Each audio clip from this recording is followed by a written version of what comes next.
할렐루야. 오늘 이 새벽에 나오신 모든 성도님들에게 하나님의 은혜와 또 하나님의 뜻을 온전히 구하는 이 새벽 시간이 되기를 소망합니다. 우리가 이제 시편에 어느 정도 이제 막바지에 다루고 있습니다. 네, 이제 시편을 우리가 계속 이제 부목사님들이 나누고 있는데, 시편을 나누다 보면은 이제 공통적인 게 무슨 시, 뭐 제왕시, 고난시, 무슨 뭐 모세시, 뭐 여러 가지 시들의 이제 분류들이 있는데, 오늘은 이제 막바지로 가면 갈수록 어떤 시가 나오게 되냐면은 찬양시들이 이제 나오게 되는데, 다윗이 하나님께 찬양으로 올려드린다라는 뜻으로 이제 오늘 본문은 다윗의 시편으로 찬양시로 우리에게 알려져 있습니다. 다윗이 본 시편을 정확히 언제 썼는지는 우리는 알 수 없어요.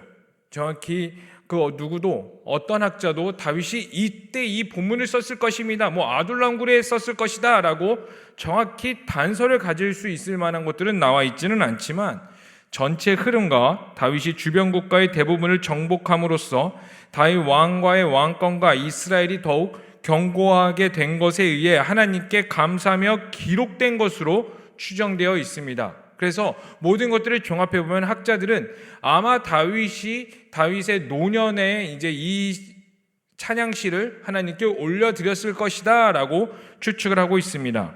그런데요, 우리가 여기서 좀 더 살펴보길 원하는 것은 다윗의 왕권과 이스라엘이 강화된 견고함은 다윗이 그저 국정을 잘 운영해서가 아니라 모두 하나님의 언약을 기반으로 하고 있다는 것을 우리가 좀 살펴봤으면 좋겠습니다. 하나님께서 다윗에게 하신 언약이 무엇인지 우리 다 함께 사무엘하 7장 8절에서 9절까지의 말씀을 한번 읽어보도록 하겠습니다. 우리 한 목소리로 읽어보겠습니다. 시작. 그러므로 이제 내 종 다윗에게 이와 같이 말하라. 만군의 여호와께서 이와 같이 말씀하시기를, 내가 너를 목장 곧 양을 따르는 데에서 데려다가 내 백성 이스라엘의 주권자로 삼고 내가 가는 모든 곳에서 내가 너와 함께 있어 내 모든 원수를 내 앞에서 멸하였은즉 땅에서 위대한 자들의 이름같이 내 이름을 위대하게 만들어주리라. 아멘. 하나님께서 다윗에게 하신 그 언약의 말씀이라는 거예요. 다시 말해 오늘 본문에 나오는 하나님을 향한 다윗의 찬양은 내 삶을 보호하시고 지키신 하나님께 감사하는 것뿐만 아니라 그 위에서 역사하시고 일하시고 그 언약을 이뤄가시는 하나님을 향한 찬양이 기반되어 있다는 것들을 우리가 알면 되겠습니다. 그럼 여러분을 향한 하나님의 언약과 뜻이 있어요. 아멘이세요? 이것을 우리는요, 뭐라고 말하냐면 비전이라고 부릅니다. 이제 교회 학교에서 우리 자녀들에게 비전을 찾으세요, 아니면 우리 자녀들이 기도 제목으로 제 비전을 찾기를 원합니다 라는 기도 제목들을 많이 내세웁니다.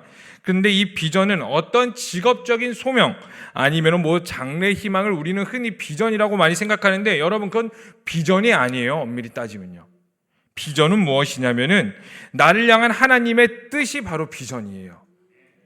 그리고 그것들이 모여서 하나님의 영광이 되는 게 비전이고, 그저 직업은 하나님의 나라와 하나님의 영광을 드러내는 도구에 불과한 것뿐이지 절대로 그 직업적인 것들이 우리의 비전이 될 수는 없습니다. 우리의 비전은 오직 하나님의 나라가 되어야 되며 나의 방향성이며 하나님의 영광이 우리의 비전이 되어야 될 줄로 믿습니다. 그렇다면 여러분들을 향한 하나님의 나라가 분명히 있고 하나님의 영광이 있어요. 뭐 나이가 많아서, 목사님 저는 나이가 많아서 노년을 향해 달려가고 있습니다, 그런 저에게도 하나님의 비전이 여전히 유효한가요? 존재할까요? 이 질문이 있으시다면 저는 이렇게 말씀드릴 수 있을 것 같아요. 네, 여전히 존재합니다. 그 하나님의 비전이 언제 끝나냐는 게 아니라, 저는 그 비전은 끝난다는 표현을 쓰기보다는 완성된다라는 표현을 좀 쓰고 싶어요. 그 하나님의 비전이 언제 완성되느냐? 우리가 하나님 앞에 섰을 때 완성되는 거예요. 사랑하는 성도님들, 하나님 앞에 설 때까지 그 하나님의 나라와 하나님의 영광을 위해 사시는 우리 성도님들 되시기를 소망합니다. 그렇다면 우리가 믿는 하나님, 그 언약의 하나님, 비전의 하나님은 지금도 우리 삶에서 어떻게 일하고 계시고 또 어떻게 역사하시고 우리는 어떻게 그 하나님을 바라볼 수 있을지 이 새벽에 좀 살펴보고 이 말씀을 붙잡고 다시 한 번 더 하나님께 울부짖는 시간이 되시기를 소망합니다. 그럼 첫 번째로 하나님이 오늘 이 메시지를 통해서 우리에게 주시고자 하는 것은 무엇이냐면, 따라해 보겠습니다. 간구에 응답하시며 나를 강하게 하십니다. 우리 3절 메시지, 우리 3절 말씀 다 함께 읽어보도록 하겠습니다. 시작. 내가 간구하는 날에 주께서 응답하시고 내 영혼에 힘을 주어 나를 강하게 하셨나이다. 아멘. 이 3절에 나오는 이제 간구하는 날에라는 말은 히브리 말로 이제 카라티라고 말을 합니다. 이제 그 간구하는 날을 간구하는 이라는 뜻을 카라티라고 히브리어로 표현하는데, 이 말은 위급한 상황에서 구원을 간청하며 부르짖다 라는 뜻을 가지고 있대요. 그러니까 간구하는 날을 또 다른 표현으로 위급한 상황에서 하나님께 부르짖는다 라는 뜻을 가지고 있는데, 다시 말해서 다윗은 하나님께 부르짖는 사람이었다는 것을 우리가 좀 알 수 있을 것 같습니다. 그리고 기도할 때마다 하나님께서 내 영혼에 힘을 주어 나를 강하게 하셨다라고 오늘 3절의 후반부는 말을 하고 있어요. 내 영혼에 힘을 주어 나를 강하게 하셨나이다. 내가 하나님께 부르짖을 때에, 내가 위급한 상황에서 하나님께 엎드릴 때에 하나님께서 나를 강하게 하셨다라고 해요. 다윗의 인생을 살펴보면 사실 항상 평안하지는 않았던 것 같습니다. 괴로움과 연단의 시간이 더 길었던 것 같아요.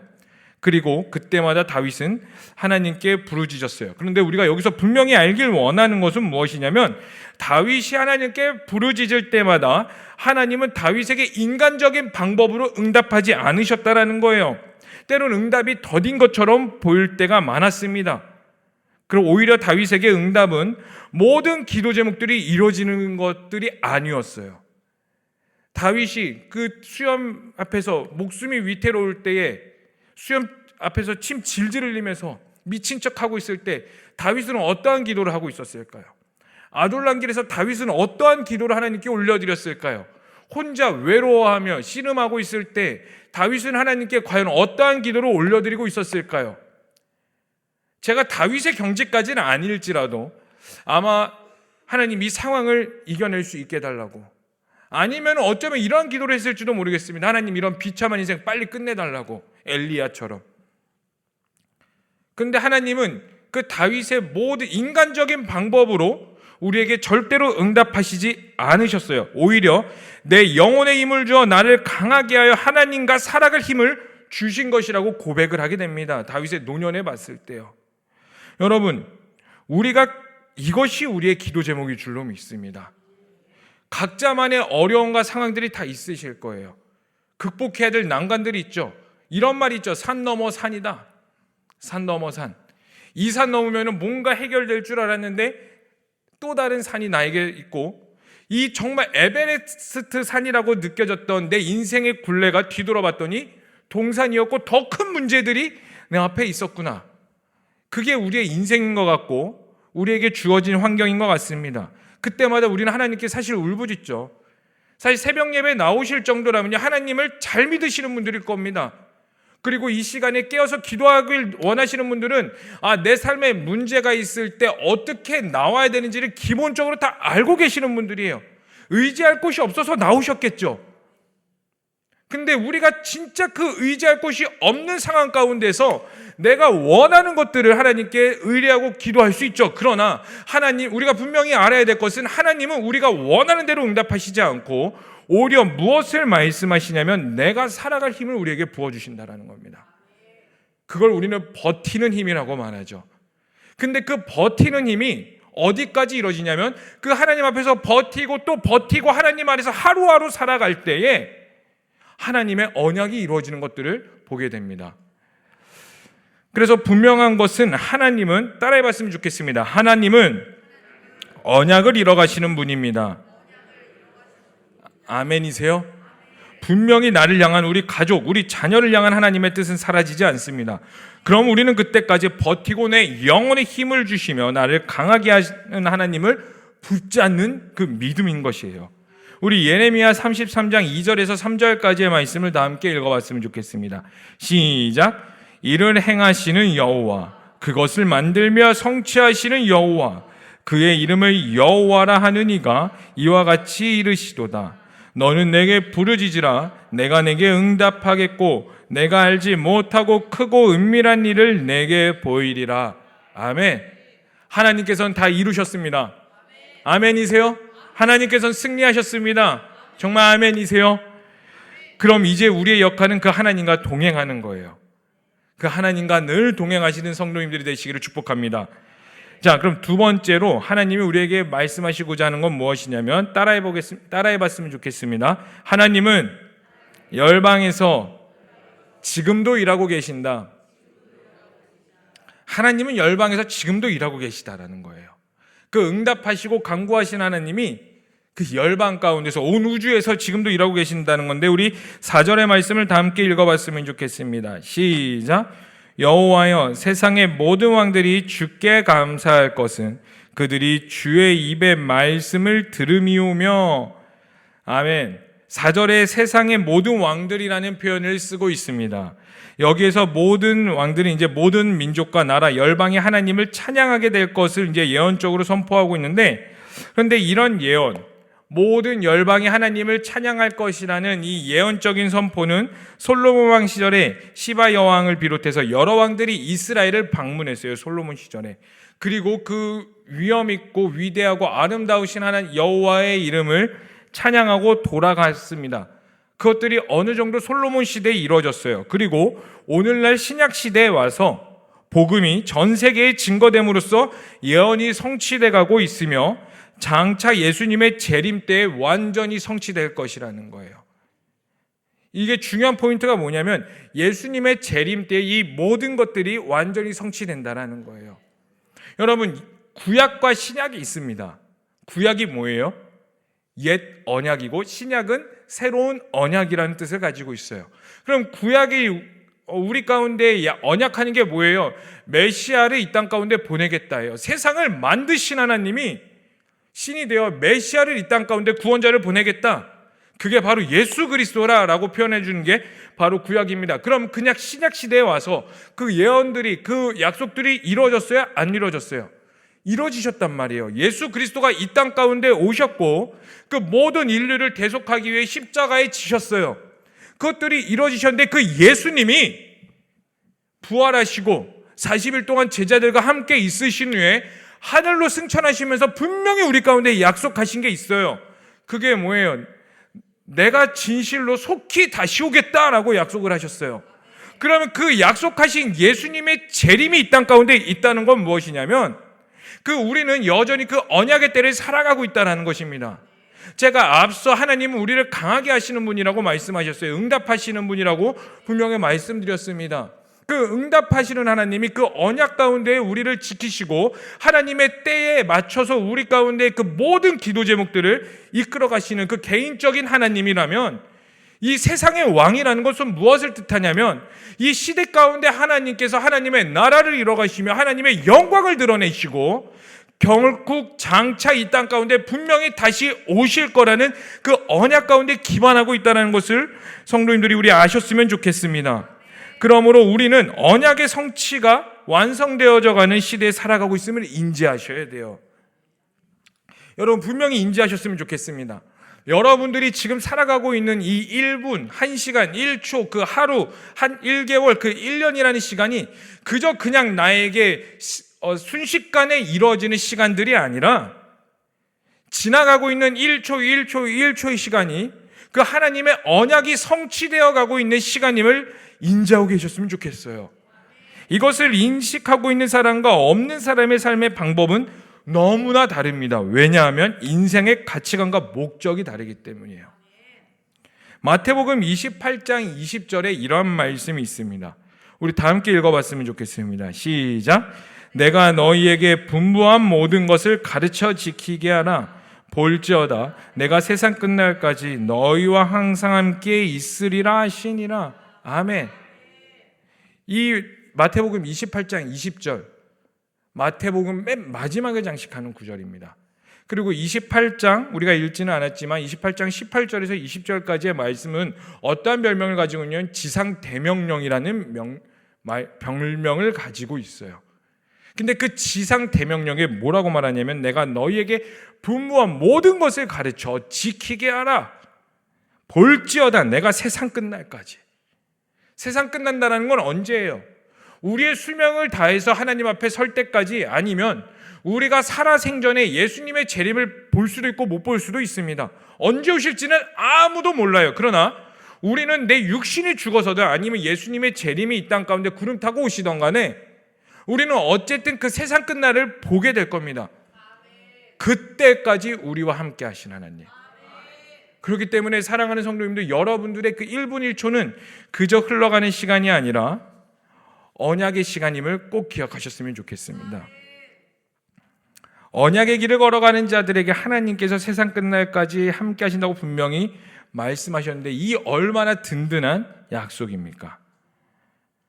그렇다면 사랑하는 성도님들, 하나님께서 하신다는 그 위로를 얻기 위해서 우리가 무엇을 해야 되냐면 말씀 앞에서 겸손해지셔야 돼요.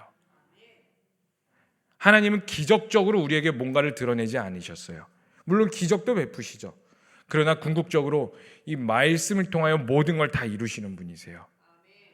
말씀을 통해서 하나님을 드러내시고 말씀으로 증거하고 계세요. 그러면 그 재림의 약속도 이 말씀으로 증거하고 계신다는 겁니다. 그렇기 때문에 이 말씀 앞에 우리는 늘 겸손해야 된다는 거예요. 그래서 시편 119편 21절은 이렇게 말하고 있습니다. 우리 다 함께 읽어봤으면 좋겠습니다. 시작. 교만하여 저주를 받으며 주의 계명들에 떠나는 자들을 주께서 꾸짖으셨나이다. 아멘. 주의 말씀으로부터 떠난 자들을 하나님께서 교만한 자들을 꾸짖으셨다고 말씀하고 있어요. 여러분, 교만의 반대는 겸손이라고 할 수 있을 것 같아요. 그럼 진짜 겸손이 무엇이냐면, 따라해 봤으면 좋겠어요. 내 삶에 하나님이 필요하다는 것을 인정하는 것, 그게 바로 진짜 겸손이에요. 그럼 반대로 교만은 하나님이 없이도 살 수 있다라고 생각하는 나의 무의식적인 마음이에요. 내가 하나님 없이 행하는 것, 내가 하나님을 생각하지 않고 하루하루 살아가는 것 또한 바로 교만이라는 겁니다. 여러분의 삶이, 물론 기도하죠. 새벽 예배 나오시죠. 찬양팀도 하고요. 여러 가지 봉사도 하고 교사도 하죠. 근데 그게 주일날만 이루어지는 게 주일날만 이루어질 뿐, 내 삶 가운데 사람과의 교제하며 관계를 맺고 밥을 먹고 잠을 자며 내가 직장 생활에서 일하는 모든 순간이 내가 아무리 봉사를 많이 해도 내 일상생활에서 하나님을 기억되지 않는다? 그게 바로 교만이라는 겁니다. 사랑하는 성도님들, 그러므로 말씀을 가까이 하시기를 바랍니다. 말씀을 가까이에 하나님의 뜻을 알 수 있으며 그 언약의 하나님이 바로 나의 하나님이 될 수 있다는 거예요. 그래서 열방에서 일하시는 그 하나님을 믿을 수 있게 되는 겁니다. 믿음이라는 것은 내 시야와 환경을 뛰어넘어 내 말씀 앞에 다가오는 게 되는 거예요. 그러므로 말씀 앞에 겸손하시기를 축복합니다. 자, 우리 마지막으로 그러면 언약의 하나님이 우리에게 무엇을 행하실까요? 다 함께 선포해 봤으면 좋겠습니다. 우리에게 구원을 행하십니다. 아멘이세요? 우리 다 함께 7절의 말씀을 읽어봤으면 좋겠습니다. 시작. 내가 환난 중에 다닐지라도 주께서 나를 살아나게 하시고 주의 손을 펴사 내 원수들의 분노를 막으시며 주의 오른손이 나를 구원하시리이다. 아멘. 내가 환난 중에도 나를 살게 하시며 주의 오른손이 나를 구원해 주신다고 다윗은 굳건히 믿고 있었고 그 믿음을 찬양으로 고백했습니다. 그래서 믿음의 완성도 결국 무엇이냐면 구원이에요. 우리 베드로전서 1장 9절은 이렇게 말하고 있어요. 우리 다 함께 힘차게 선포했으면 좋겠습니다. 시작. 믿음의 결국 구원의 구원을 받음이라. 아멘.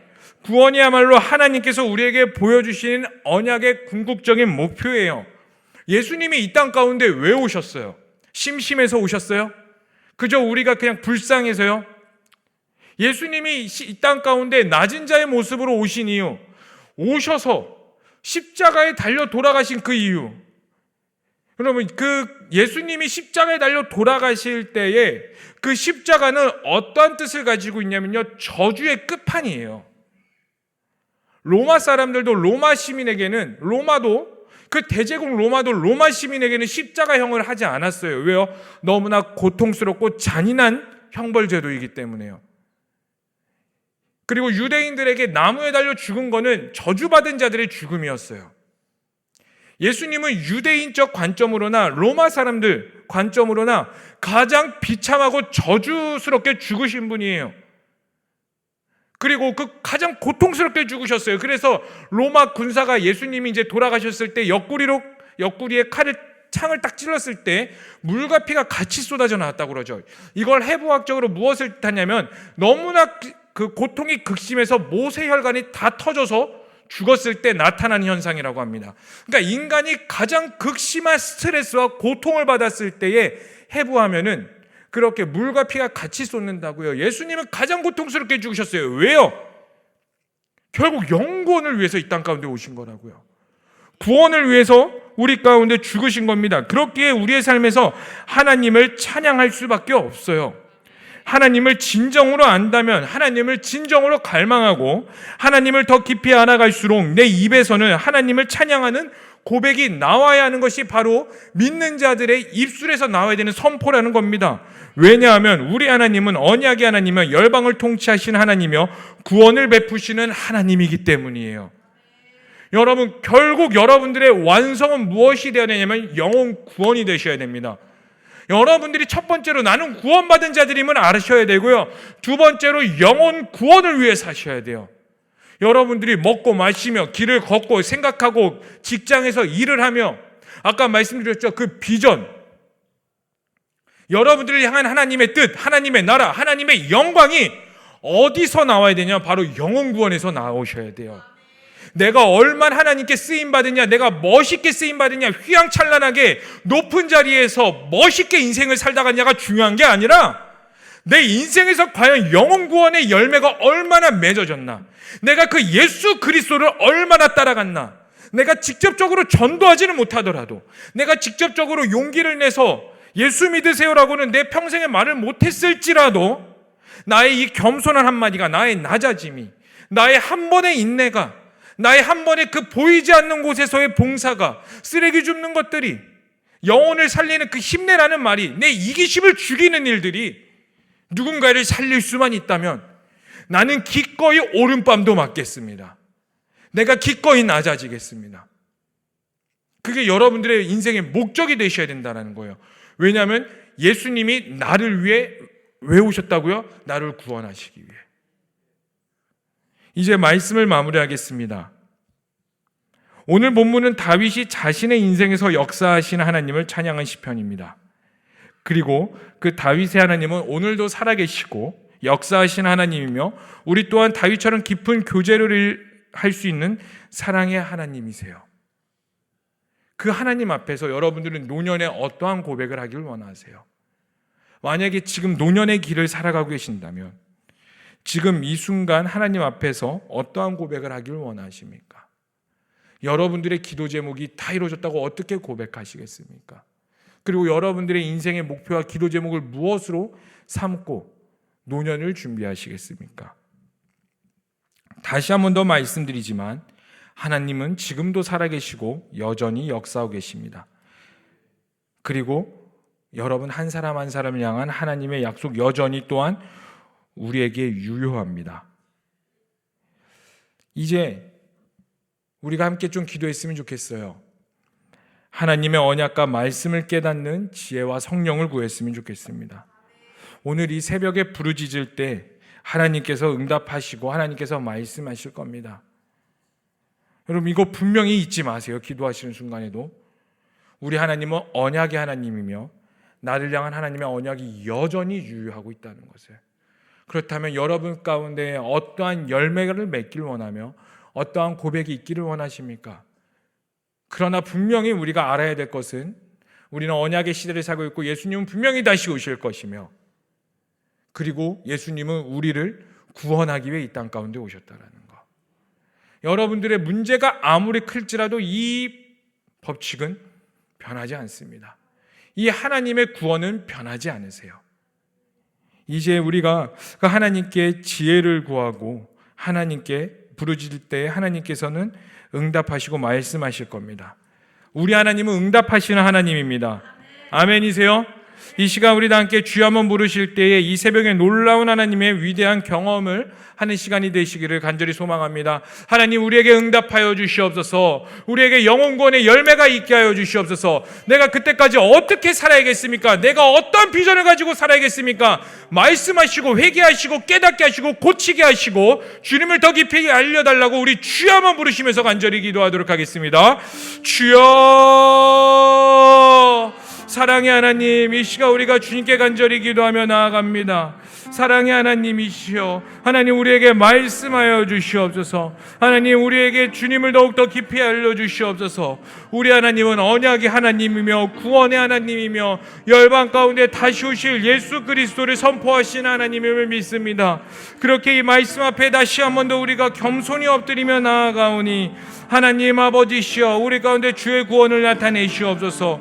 우리를 향한 하나님의 뜻이 하늘에서 이루어진 것 같이 우리 가운데 온전히 이루어지게 하여 주시옵고, 그 언약을 우리가 비전을 알 때까지, 우리 자녀들이 그 삶의 방향성과 비전을 깨달을 때까지 하나님, 내가 어떻게 행해야 될 것인지 말씀하여 주시옵소서. 회개할 것들을 회개하게 하시고 하나님 앞에서 재조정하게 하시고 믿음을 가지고 다시 한 번 더 엎드리며 응답하시는 그 하나님일 때까지 우리가 버티고 인내하게 하여 주시옵소서. 하나님, 우리가 버티고 인내하기를 갈망합니다. 하나님의 때까지, 하나님의 말씀하실 때까지, 응답하실 때까지 우리가 더욱더 부르짖으며 하나님 앞에 엎드리오니 하나님 응하여 주시옵소서. 행하시옵소서. 주의 뜻을 나타내시옵소서. 주의 나라와 주의 영광을 위해 우리를 드러내시옵소서. 하나님, 살아계시고 역사하시는 하나님, 이 시간 우리가 다시 한 번 더 부르짖습니다.